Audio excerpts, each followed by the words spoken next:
Hello and welcome back to the Sosbans and Sidestep podcast. My name is Huw and I am joined as ever by the beautiful Carwyn. Good evening, Carwyn. Good evening, Hugh. Thank you very much for such a heartwarming introduction. Always nice to be thought of in such a way. How are you? I'm very good, mate. I'm very good. We're not joined by the customary Big M, unfortunately, tonight. He has managed to deprive himself of signal in another creative way, which means it's just us two, which is a shame because we did want to talk to Big M about his trip to the park this week, his experience, all the people that he got to see. He asked us to shout out Joe and the Pembroke Saucepan WhatsApp chat, who he met on the night, and they were a big fan of the podcast, apparently. So, shout out to Joe. Hope you really enjoyed the game. But it's just you and me to review the Scarlets' thumping win over Zebre, 30 points to 8. What was your experience like watching the game from the comfort of your own home? Um, it was a bit sort of stressful for the first half. I thought, oh, we've had such good performances, and now we're sort of churning this number out, and um, I was a bit worried, sort of midway through the first half, towards that second half of the first half. I thought, oh, we're not quite clicking. Things weren't maybe as special as they'd been the previous 2 weeks. And it was just a bit like, well, um, I hope it's not a case of last season all over again, but patience prevailed in the end. And the second half, we just came out a different team after halftime. Dwayne Peel's team talk clearly worked, and we did what we had to do to get the bonus point win. Yeah, definitely. I thought we were the first half was pretty turgid. I tweeted it at the time that it was not a good watch. And um, Gareth Davis said it in his post-match interview. He said that the boys emotionally weren't as up for it as they were the Bulls game. Obviously, a massive win in the previous game, and he felt that training was lacking a bit of zip. So he said that he was a bit nervous going into this game. He thought that maybe mentally we weren't quite at it. I think that showed a bit with the start of the game, um, but came out in the second half and did what we needed to do. I think that the Max Page try really put us on the right track, really took the pressures off the boys' shoulders, and then it was all downhill from there. Well, all downhill with the win behind you, all good. It wasn't bad from there anyway. I will say, before we get a bit too giddy talking about this game, full respect to if any Italian people are listening, want to hear their team spoken about. There's a couple of really fantastic Italian rugby podcasts that I've had the pleasure of speaking to in the past. So love those guys. But Zebra, very, very poor. Very, very poor in this game. One of the lesser performances from an opposition I've seen at the park. Yeah, this is it's clearly showing that I guess Italian rugby is focused on Benetton, and that Zebra are very much a development team. Just sort of, it feels at times like they're just been put together for the sake for Italian rugby to have two teams in the league. But yeah, they it's hard to see how they turn it around. Really, I feel like they're in a rut that is going to take something spectacular to bring them out of. But of course, they've shown this year that they are capable of winning matches when they put Munster to the sword. But when you sort of think of how they played in that game to what we saw on Friday, it's a million miles apart, really. And fortunate for the Scarlets, obviously, because it keeps this little momentum run we're on now. And it's a shame, I guess, in one way that the international break does come when it does. But I guess at least having won three on the bounce, it'll be a much happier international break and well-deserved break for the boys, maybe compared to what it had been after the first three games of the season. Yeah, so three in a row, as you said, first time since February 2023. So we'll call it 18 months ago since we last went three in a row. Is that purely down to the teams that we've played, or do you think that no, this is genuinely the Scarlets have turned a corner? I think give the boys a credit. I think they've turned a corner because obviously a fortnight before the first win of the three, which was against Cardiff Rugby, of course, we lost to the same opposition at home. So, and I know maybe Cardiff Rugby aren't in a fantastic place as a squad at the moment, but they'd have been buzzing having won at Parc Scarlets when you think about what happened last year when we did the Mm. double over them. So I think it's a case of the boys deserve some credit because obviously then the Bulls, you can argue what you want about the team the Bulls picked. It's not a weak side regardless of who the Bulls pick. And so no, I'm on this one. I'm going to give the boys the credit I think they deserve. Yeah, and I think that we've spoken, this season all about the effort and the renewed edge that the pack has got, etc., etc. Um, I do agree that I think that we need to give the boys the credit. I think, like we said a second ago, they struggled to get going in this one, but once they did get going, it was very comfortable in the end. And I think they kind of took their foot off the gas after the fourth try went over, and it was just pretty comfortable from there. So speaking about the game in particular, then, what about that performance stood out for you?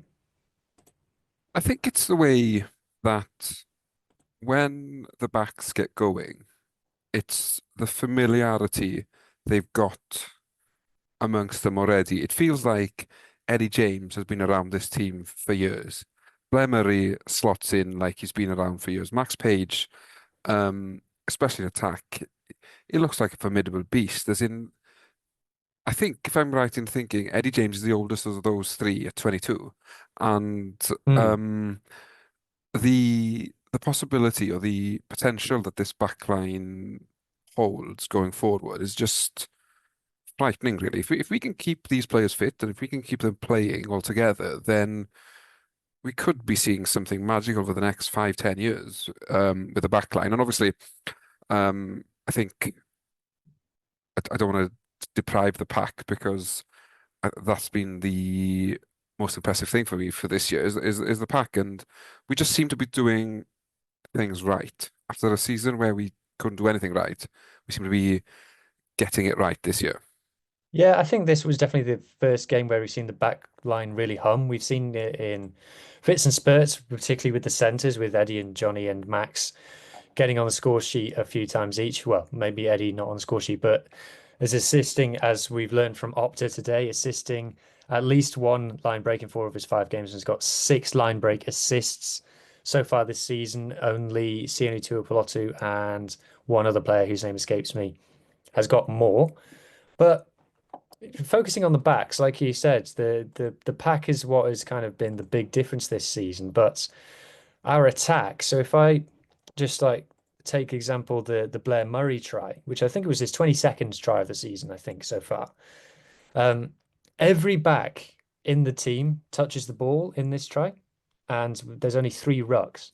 So I find it quite interesting. I'm going to do a slightly longer, but not very long, video about it, I think, during the international break, where we look at how the Scarlets are actually trying to play, and it's quite interesting seeing this. The stat that went around during the week was lacking in effective carries or too many ineffective carries, and we had a high proportion of those, the most of anyone in the league. Now, ineffective carry is a stat I'm not a huge fan of because there's a layer of subjectivity to that. There's someone is coding the stat and making a judgment what they think is an effective and an ineffective carry. So it's not the most objective measure. And I spoke to a rugby analyst who says that when you talk about dominant carries, sometimes they can be a negative because a player gets a dominant carry, he becomes isolated, the ball gets turned over, you end up in a net loss in territory. But what we see from the Scarlets, and this comes up a couple of times in this move, is very happy to move sideways in order to find the space. Um, so if we take, for example, uh, the the movement of Max Page in this move, he moves sideways twice. Both times when Sam Costello passes the ball to him, Max Page runs sideways to try and draw a defender towards him and put someone away. We saw the same thing from Johnny Williams for Eddie James's line break against Connacht, where Cowdor scored the try.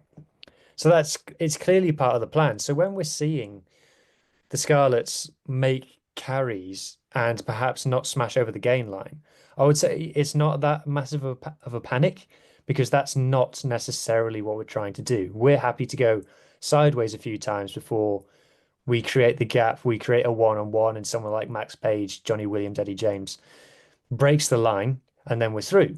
So it's an interesting development. It's not a unique way of playing. Avoiding rucks and having a very low ruck count. I think we've kicked once every three rucks at least in every game so far this season. We're not interested in phase play, and like I said, it's not unusual. If I look at the famous teams that do that, Toulouse aren't interested in phase play. Bordeaux, one of the most attacking teams in Europe, aren't interested in phase play. Argentina avoided rucks like the plague in the Rugby Championship. Their whole game plan is based on around not having rucks. So, like I said, it is a way of playing. It just puts a huge amount of pressure on the players on the pitch to be able to execute it. And that's why it's taken so long, I think, to start looking good because the cohesion that's needed in order to make it happen is so high. So does that kind of make sense? I've kind of tried to explain it there, mate. Does that kind of match the eye test from your point of view?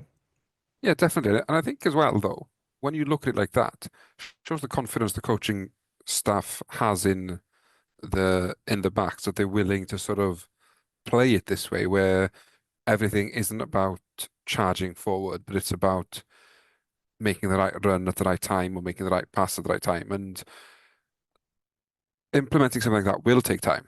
And it might not work every time, as we've seen, but when it does work, it puts you in a good position and it puts you in space. And we're sort of seeing Blair Murray, Max Page, Eddie James benefit from this well, tactic, I guess, is probably the best way to describe it, over the last few weeks. And um, I think as fans, when we see this and when we break it down to something like this, it's key then that we have the patience as well with the players that when it doesn't come off, it's not the end of the world because next time we might get a different outcome and we'll reap the rewards because of it. Yeah, so if for the YouTube viewers, if I just flick through this try a bit longer. So this is there's three rocks in this move, and this is the second one. So if we go from here, Cowdor to Sammy gets it to Max Page, and this is what I was saying. Max Page is now running sideways across the pitch, gets it to Eddie James, does a handoff, does it out the back, offload, and then into Tom Rogers, who beats a load of players, blah blah blah blah blah. Then ruck. So there's quite a lot has happened between those two rucks. There's been a heap of defenders beaten. There's been a heap of passes, and we've gone sideways as much as we've gone forward. Then after this ruck, this is the last ruck before the try is scored. Again goes to Sammy. Again goes to Max Page, who runs sideways again. And if I stop it there, you can't quite see it on this snip, but you can see the two defenders that are on Max here. There's the third defender is what Max is looking at. Max's eyes are fixed on this third defender who's going to come into shot now, this guy here.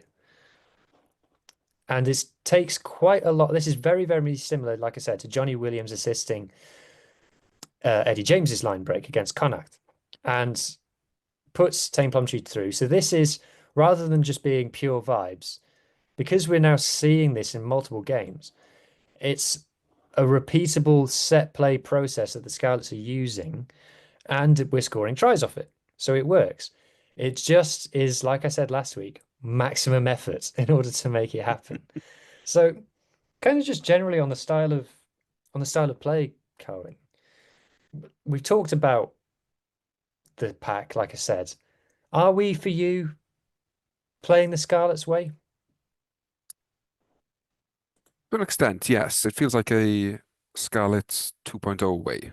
And I think, as we all know, rugby adapts, rugby changes. The best way of playing changes season upon season. And I think what we're seeing is Dwayne Peel maybe saying, right, okay, I want to play the Scarlets way, but I want to play it in a way that evolves to the new way of playing, as in we've always had backs who love to spin it wide and run line breaks and score beautiful tries.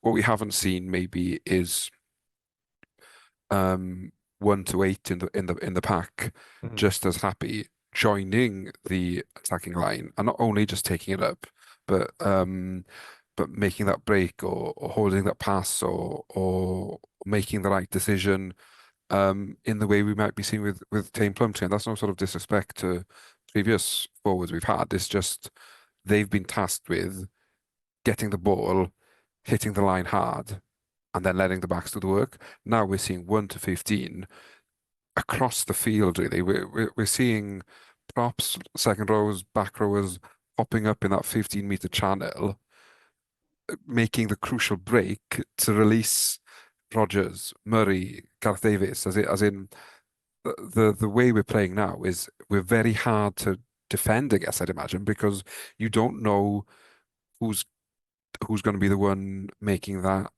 Hmm. clinical break at the right time. Yeah. You talk about 1 to 15 though. Like the player in the middle of that is Tame Plumtree. So when I've been doing my stats drops, I've been trying to put off doing Tame Plumtree ones because you could just do one every week. But 66 minutes, 73 meters, came off early. 12 carries, 7 passes, 7 out of 7 tackles, 5 line out takes, 3 offloads, which is the most of anyone, 2 line breaks, most of anyone, 2 defenders beaten, and 2 try assists. He's our player of the season so far. Is he a number 8? Do we have to just keep him at number 8 moving forward? Um, he's making it very hard not to pick him at eight, and I think what you get when you do pick him at eight, is you get another two flankers on the pitch. Where if you pick him at six, at seven, or seven, it usually means you got a number eight and then one other flanker. But now we've almost got three flankers in the back row. Hmm. Um, the way he's playing, why move him? As in, if it ain't broken, why fix it? And he's certainly putting um a case for being number eight. He's giving Gatland a headache ahead of the autumn internationals. But it's a good headache to have, and Dwayne Peel's obviously seen something in there, so he's gonna hopefully stick with it because with Plumtree at eight, if he's playing like a player who knows he's got freedom to roam a bit and Hmm. to do not do what he wants because obviously there's a game plan, but certainly dictate maybe how he plays the game. Have you heard his player mic? I Um, haven't heard his player mic, no. so we had player mic on it for Scrum 5. I will say that not the most insightful thing I've ever heard. It's a lot of oof and oof and give me the ball and not much beyond that, you know. So I hope you don't take that as offense, Tane, but like reciting Shakespeare, he was not out there. It was a lot of he appealed to the ref a lot as well. Didn't want to give the game away. Didn't he knew the mic was on him, so Yeah, he's that intelligent of a rugby player. He played his calls differently. yeah, absolutely. Another player who stood out 2 weeks in a row. He stood out now. Looks like a man reborn after skinning Cheslin Curtly Aronson is Tommy Rogers. So 76 meters, sorry, 76 minutes that should read. 87 meters, 8 defenders beaten, which is the most of anybody from his 5 carries. So he's beating more than One a and a defender. half. Yeah, 1.5 defenders per carry. 3 out of 3 tackles, a kick, a line break, a dominant hit, an offload, a try, 0 turnovers lost, i.e., he didn't drop the ball once, and he didn't concede any penalties. Just as he's getting good on the wing, he's probably going to get game time at fullback for Wales. It's funny, isn't it? As in, I remember on this podcast we were sort of discussing. I think it was after the first two games of the season where nothing seemed to go his way, and we were sort Hmm, of questioning: does he keep his place in the Scarlets team? Since that pod obviously Tom's another one who listens, as most of the squad does.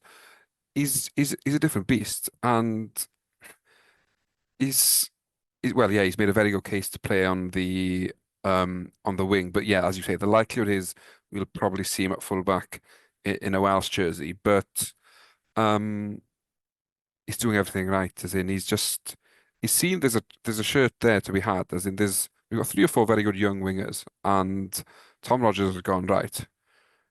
I'm not letting these new kids all come in and take my shirt. I've got plenty of life left in me. And it's woken him up, and he's, well, yeah, he's definitely up there. If you're discussing player of the season at the moment, Plumtree and Rogers would probably be two names quite close to top of the list because they're just doing everything right, and yeah, it's amazing to see really how a try or just something in his confidence changing and him now becoming a crucial part of the cog that is the Dwayne Peel way of Scarlets playing. And yeah, fair play to him. He probably had to answer a lot of critics early on, and he's answered them in the best way possible by scoring tries, beating defenders, and keeping World Cup winners in his pocket. Yeah. You know, he's the old outside of Cowder in our backline. Tom Rogers is the oldest player. And how old? 26? 25. 25. I don't want to say that's disgusting because it's not, but that's incredible. As in, yeah, that is just, Yeah. it is disgusting, actually. It's dangerous. Potentially, apart from Cawdor, we could have all those boys for minimum of 7 years playing as a unit. Yeah. What other players stood out to you then? Is there any players that we haven't spoken about that you think deserve a shout? Um, Trying to remember now. All these wins are blending into one at the Well, we haven't moment. spoken about Eddie James yet. We haven't, no, and I'm just glad that his playing ability is better than his drum beating ability. But no, you know what, as in he's another one. Obviously, there's a lot of hype around him. He's rightfully in the Welsh squad again, and he's just um, doing everything right. He's probably one of those players that defenses find very hard to read because Mm, if you were to look at him, you expect him to bulldoze at you, and you sort of double up on the tackle, and then we've got him in our pocket. Is fine. Then all of a sudden, he chucks a no-look pass, or he makes a line break, or he puts somebody behind him around the back in space, and you're like, he's not meant to do that. Number 12 like him are built to run straight at the number 10. That's it. That's his job. So,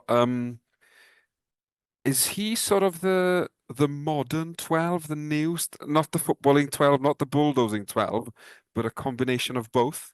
I think so. I think if you look at what 12s look like around the world now, a lot more skillful players than they used to be. I guess it's all in the shadow of Marnonu, really, was the archetype for this. And am I saying that Eddie James is the new Marnonu?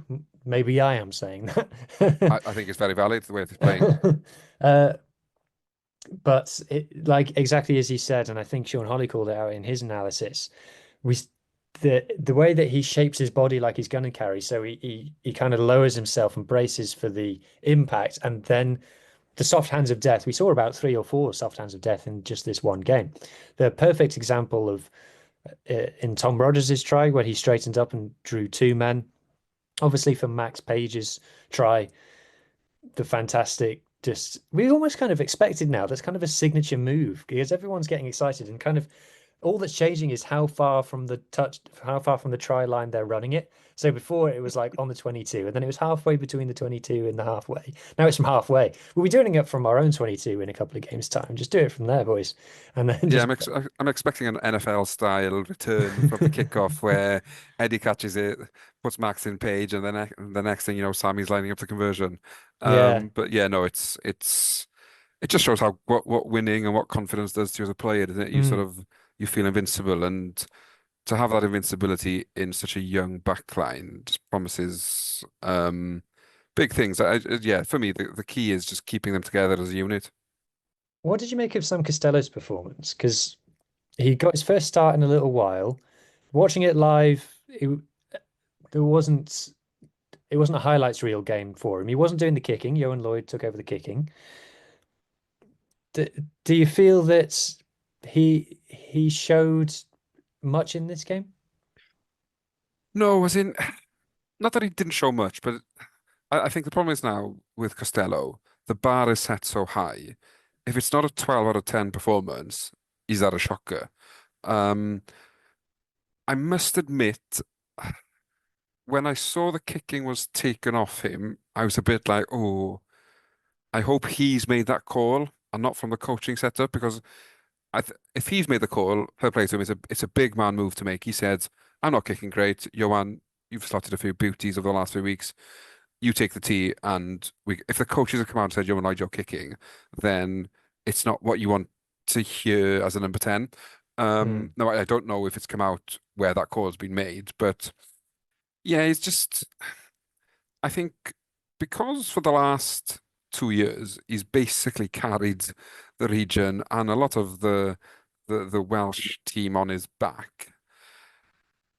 He's probably got more relaxed than maybe he expected he'd be, or there's not the same amount of pressure, and it's just adapting to that, I guess, maybe where he's not expected to do everything himself. And we all know how good he is. We all know what he can do, and we also all know this is just a blip, as in Sam Costello doesn't have poor game after poor game after poor game. I wouldn't be worried. It's just a case of him maybe taking his eye off the ball. Obviously, hadn't started for a couple of games back in the team, and just yeah, as in I'm fully expecting him to star in the red shirt of Wales over the next 3 weeks.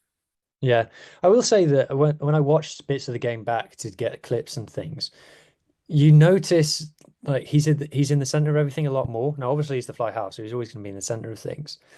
Like I said, this game plan that we've got, where it's all about players taking on opponents, beating opponents, avoiding phase play and things, doesn't necessarily play to Sammy's strengths. So the best that I think that we've ever seen Sammy play is when he's in quite a structured team and he's calling the shapes and he's bossing, groups of players around rather than always having to kind of improvise. But having him, and that's why Yohan Lloyd looks so good in our game plan because that suits him down to the ground. But going back and watching the game again, you do notice that Sam was very influential. So the two tries that we scored in open play, Tom Rogers' try and Blair Murray's try, come from kicks. So we kick, we turn Zebre, they kick it back to us, and then their chase isn't very good, and then we pick them off. Is basically a short version of what happens for both of those. And Sam's still the best kicker from hand in the team. He found grass a fair few times in this game, and his decision making, like I said, what he managed to work with Max in order to exploit the back line, and he's still the brains on the pitch. I would say he's still the big thinker on that pitch, the strategizer, the man who pulls the trigger, the one who knows where to go, where to kick, controlling the game. And I maintain that his defense is absolutely phenomenal. It's not just like good for a 10, it's particularly good defense for any player. And people might be like, "Oh, that's not what I pay to watch a 10 do is defend." But the fact is that it's basically a superpower for Sam at the moment. It's that good. So I actually think that it's going to take him a little while to start looking amazing in this game plan because it doesn't play to his strengths. But I still think that the best Scarlets team is the one with Sam Costello in it because I think we're just a smarter team with him on the pitch. Yeah, got to agree with you there. As in, I think he brings a calmness to the chaos, not the chaos, but he's the old head at 23, 24, whatever he is now. And yeah, I agree with you. I think having him in the team certainly makes us a better drilled team. Yeah. Now there was a bit of controversy in this game, unfortunately. Kemsley Matthias was penalised at a scrum for the first time this season. Now, Mart can't be with us tonight, but he has sent us a lengthy WhatsApp explaining his view on it. So you can listeners who aren't that into scrums are blessed. This would have been a 20-minute TED talk from Mart had he been here, but essentially he thinks it was a nonsense that Kemsley was penalised at that scrum. It happened pretty much in front of him in the ground. And he said that it was a ref's mistake. The Zebra tight head was bound on the arm and pulled him down. But Mark also does go on to say, to prove that he's not just a one-eyed Scarlet, he feels that Henry Thomas got away with a couple of offences out of a couple of scrums. He was either bound on the arm or he dropped in the end, should have been penalised more than he was. But he wasn't, and the Scarlets have statistically, according to the URC website, the best scrum in the league. So That's there enough you on go. that. That's enough of that talk. Um, Anything else that we need to cover from this game then, mate? I can't. No, I can't think. I think we've covered it quite extensively there. Obviously, it's a shame Matt is not here because, as we said, he was at the ground and we would have had a lovely discussion about his tip, but that'll have to wait for another day. If you do want to see about Martin's trip, episode 2 of Mart at the Park is available on socials. You can find it on Twitter, you can find it on TikTok, you can find it on YouTube Shorts. It's a compilation of Mart's trip to Parky Scarlets and clips from the game as well, and some music, which is sometimes incredibly difficult to edit. But moving on, a bit of news before we go into community. So the bit of news is that Dwayne Peel was asked directly if Alex Craig is leaving the region, and he said no. So that's a relief. Hmm. Yeah, we'll take that. That's gospel for me. So yeah, happy with that. Hearing that. Yeah, so we all got a bit excited thinking that Alex Craig was moving up to Glasgow. I think Glasgow got a bit excited about that as well. But Dwayne says no, he's a Scarlets player, he's not going anywhere. So delighted. Alex, you're a cracking player, and the longer that you play for the Scarlets is the longer that we are all happy about it. Exactly. Okay, then, mate, do you want to take us through the community? Yeah. Now, obviously, I'm not as much of a expert as Matt when it comes to um this, but I'll do my best. So we'll start as Are you able to always. share? Oh, yes. I probably am able to share. It's just me If you remembering how can, to I can share. share it.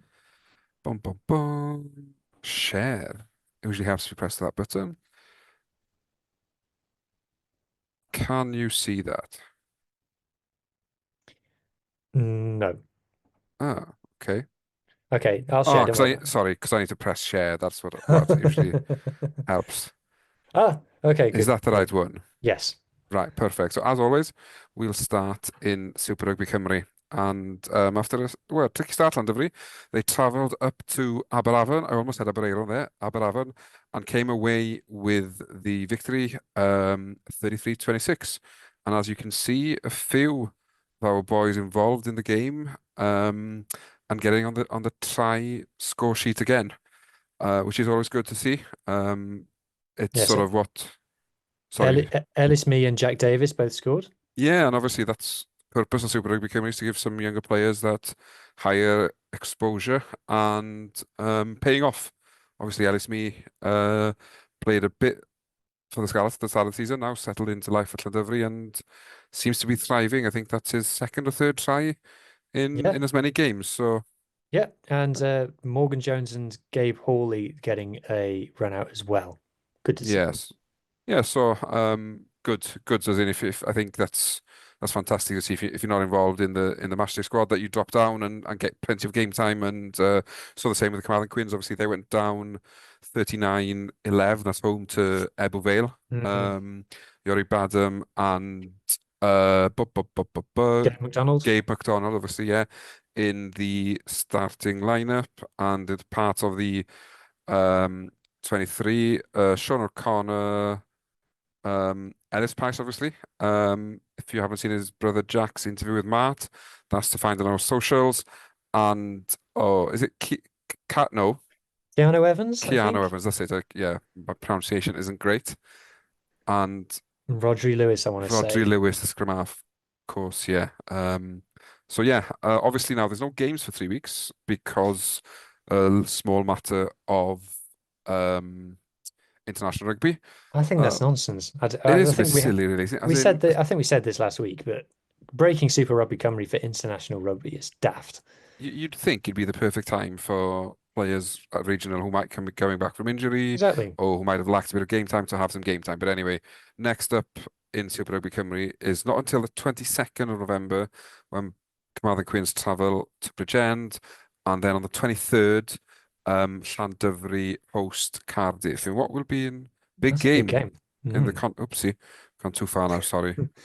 Oh, having a mare. Mart, come back, please. Right, moving on to the Premiership, Premiership Cup. Narberth hosted Cross Keys and didn't quite have enough, although they did score 28 points at home, which is a very impressive tally.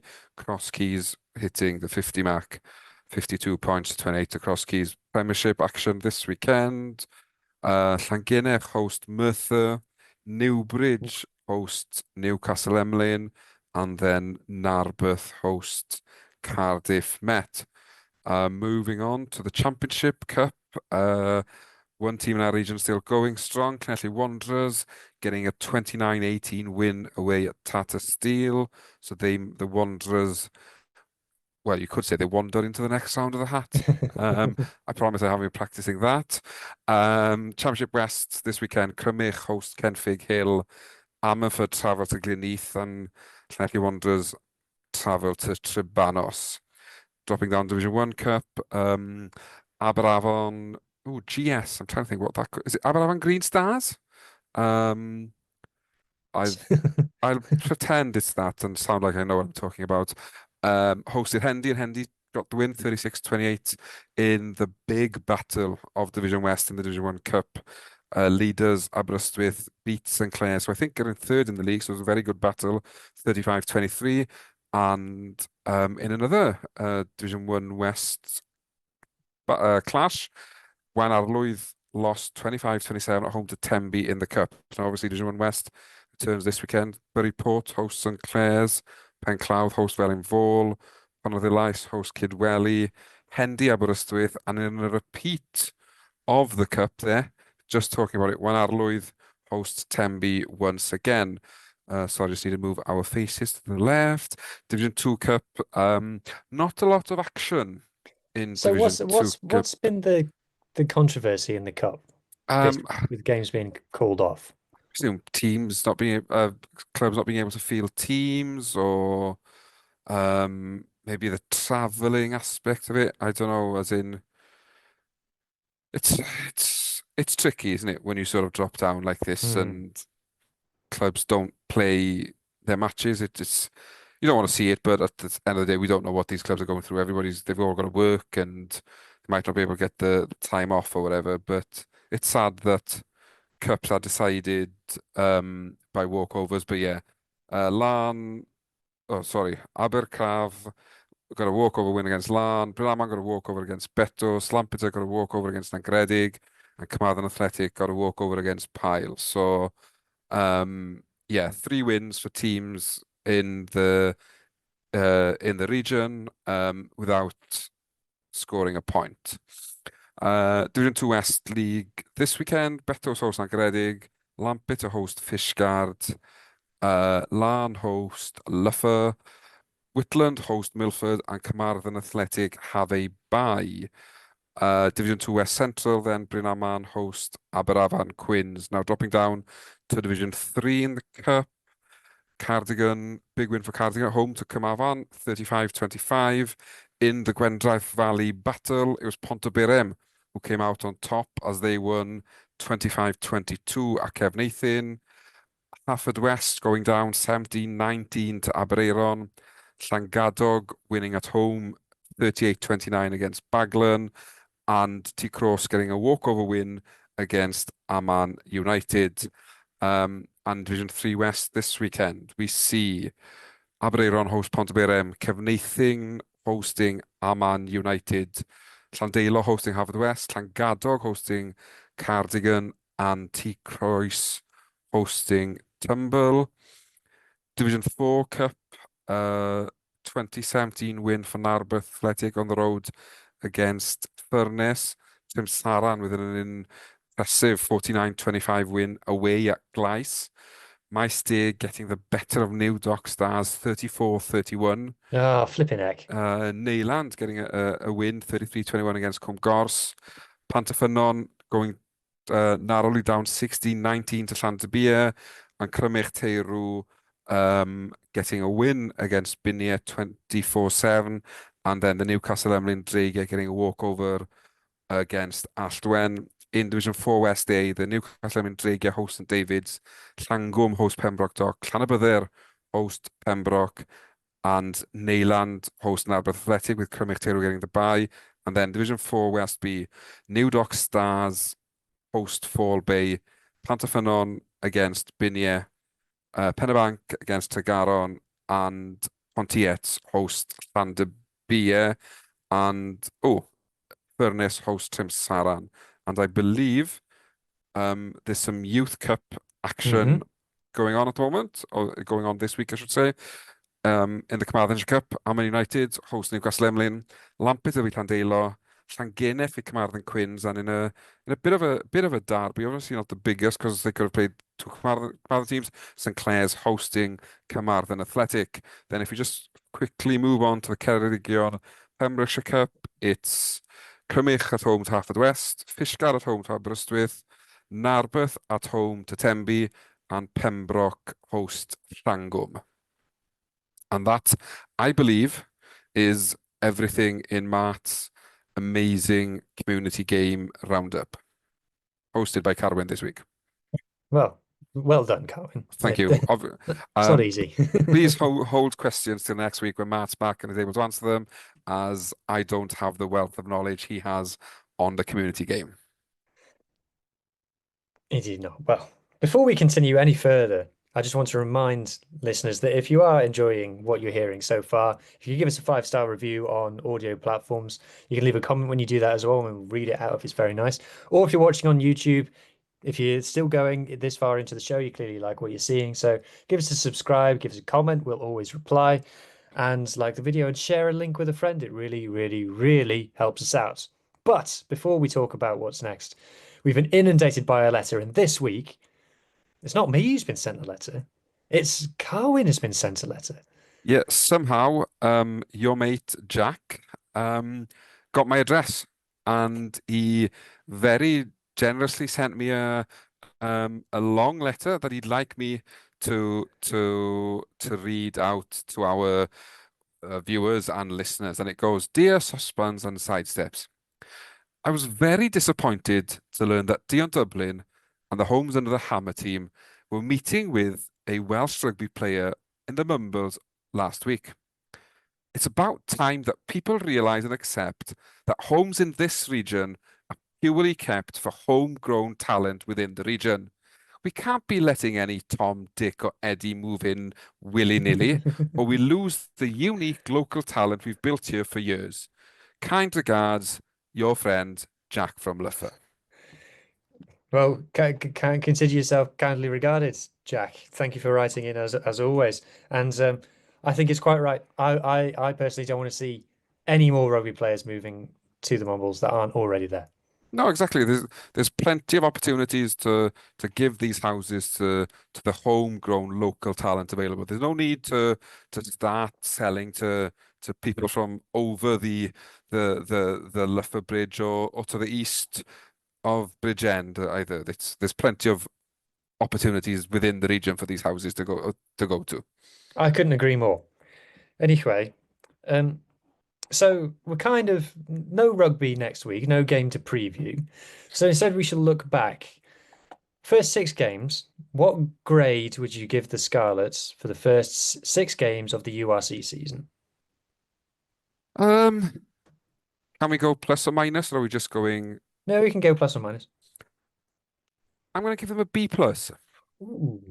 I feel like there's been some good performances, there's been some good wins, but there's also plenty to work on, as in, um, so I'm sort of middle of the roading it there a bit, where I feel like um, I'm satisfied by where we are and what we've achieved in the first block of 6 games.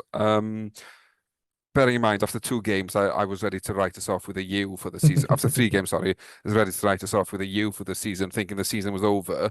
The way they've reacted deserves some praise and credit, and I just hope now they use this B plus and project it further. I'm genuinely excited as to where this season goes now. From a point of despair towards the end of last season, it's a team and a group of young men who I think are, as fans, we should be proud of, and they should also be proud of what they've done and are achieving on the pitch. Yeah, I agree. I was going to go for a B plus as well. Oh I wow, great think minds think alike. I think the 3 wins in a row obviously helps. When we saw the fixtures come out, we said that we need to be winning 4 or 5 of those. We have had a favourable start to the season, and we've only won 3. So based on that expectation, we've fallen short.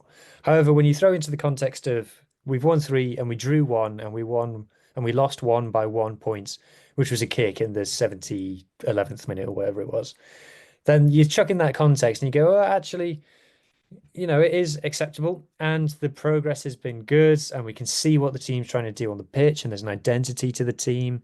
There's an edge to the pack. We are seeing players perform. Everyone's getting excited about Eddie James and Max Page. And I'm thinking, well, hang on a minute. We've got Johnny Williams and Joe Roberts to come back in yet. Everybody calm down. So I think we're on a good path. So I would say that we've got very clear work-ons, use ones that we say every week of use of the bench, discipline, and exits again, things that need to be fixed, but a team moving in the right direction. So, but I think a B plus is fair. And like you said, excited to see the rest of the season. So if we talk about the fixtures coming up after the international break, assuming that all our players do come back from Wales not on crutches in full body casts or what have you. So we've got the win. So we've got a very tough away game against Glasgow. Glasgow away is statistically the hardest game in the URC. Now, where Glasgow will be in terms of their squads with Scotland internationals, etc., unsure, but it's a very, very tall order to go and get anything from Scotstoun. But after that, we've got a run of games of Bayonne away. You've got no idea what you're going to get. Bayonne are going very well in the top 14 at the moment, but French Teams Challenge Cup, you never know what you're going to get. I'm pretty sure we've had some decent results over Bayonne in the past, so we'll see. We've then got Black Lion at home, Ospreys away, and then going into January, we've got Dragons at home, Gloucester away, and then Vaughan at home, and then Edinburgh at home. That's not too bad of a run of fixtures. No, I've got to agree with you there. And I think Gloucester Van, those two games, a lot on the selection and maybe attitude and everything will depend on how we do against Bayonne and Black Lion in December. Um, I think obviously you want a European Cup run, you want the season to go as long as possible, and I think we've got a squad. It's not a massive squad, and touch wood, we've been very lucky with injuries so far. Mm. But I th 31 players used, yeah, 25 players in the last 4 games. The minimum's 23. So we're yeah, and basically just using the same players every week. yeah. So if we can keep players fit, then why not go for a cup run as well as a league run? But I think the games you've got to look at, obviously, yeah, Glasgow away. I'd never write a game of rugby off because that's not the way I think. But having picked up these 3 wins on the bounce, we can go into the Glasgow game full of confidence. But at the same time, we know if we do lose that one, it's not the end of the world. As in, on paper, I'd imagine a lot of teams in the URC look at Glasgow away and think, oh, maybe we'll have to give that one as a one we lose. But then Ospreys at home, problem with derbies, as we all know, form goes out the window. And you'd like to think the way that both teams are playing at the moment, that you'd probably make us slight favourites, especially at home. But oh no, sorry, that's the one away at the Ospreys. I do apologise. That's the one that's been Mm. moved because of the football clash, Yeah. isn't it? So at the Swansea.com or whatever the stadium's called now, it's a lottery. But then coming into January, Dragons and Edinburgh in the league, I think you've got to look at those as two wins. Hopefully with bonus points so that we can um, carry on momentum really and start the new year with the bangs. If we get a big start to January, then I think we can start looking up as opposed to down in the table, which is something that we haven't probably done for a couple of years. But it's nice to be in a position where our destiny is in our hands. Yeah. I think you're right. We only need 2 more wins to match our season from last season. So fingers crossed we can do that in the next run of fixtures. Obviously, the Black Lion is going to be a game to exercise some demons. I'm just looking because Scotland play their last game on the 24th of November. And a week later on the 29th is, or less than a week later on the 29th, is when Glasgow play the Scarlets. Now, Scotland will be playing Australia. I should imagine they'll go full strength for that. So I would be surprised if Glasgow have all of their internationals back, but at the same time, I would be surprised if we have all of our internationals back as well. Mm. Now, we do have a lot of, we are able to put out a team in these, the around the international times. If we put out a team without any internationals in it, it would probably be Alec Hepburn, who's not been picked for Scotland, Marnus van der Merwe, Sam Wainwright, and then probably Douglas Lousy. Alex Craig has been picked, so it would be Jared Evans, Josh McLeod, and Dan Davis if he's back from injury. And then Cowdell's obviously retired. You got Johan Lloyd who's not been picked, and then you can have Johnny and Max, Joe if he's back fit, and then you've still got wing's a bit tricky. Wing and fullback. You still got Johan Lloyd, Johan Nicholas, and Nicholas, then yeah. you're probably Ellis, me, and And maybe maybe Max another. Page if Joe Roberts is fit. Yeah, probably. And Yeah. then the bench is looking a bit weak, isn't it? Mm. Yeah. So that'll be a tough one. But that's not too bad of a team. No. I've been thinking this. Is it possible to get all four of our centres into one back line?